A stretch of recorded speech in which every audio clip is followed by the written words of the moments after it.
Hello there.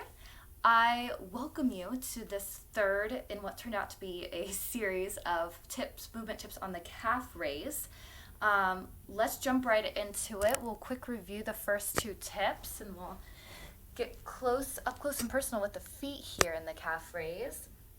So the first, what I asked you to do was instead of going up and down really fast with your calf raise, I asked you to slow way down and see how momentum was responsible for moving you. And then I asked you to, instead of letting the weight roll out to the outside edges or the inside edges of the foot, to distribute your weight evenly across the ball of the foot so that your ankle doesn't roll. And today I'm going to ask you to pay attention to your toes. So do the calf raise, that slow calf raise with the weight distributed across the ball of the foot, and notice what your toes do. For a lot of us, we tend to grip with the toes. The toes become a really important part of this calf raise. So what I want you to do, before you go up, wiggle your toes, and then go up onto the balls of your feet.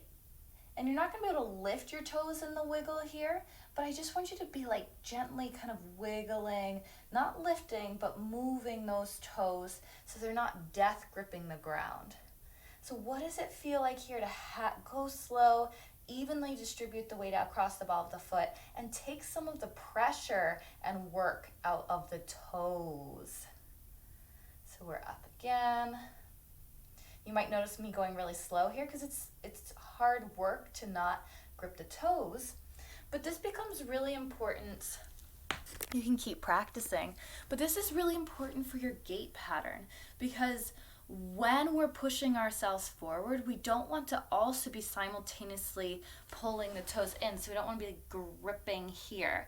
So if you're wearing a shoe that makes your toes grip to keep the shoe on, I'm looking at you, flip-flops, or like a clog, then your foot isn't able to do what it should be doing during its gait cycle. The toes and the other muscles in the foot are having to do this extra work. So if you practice your calf raises without putting a lot of pressure in the toes, we're working on opening up different new possibilities for your foot to work in a new way. So let me know how it goes and have a great week.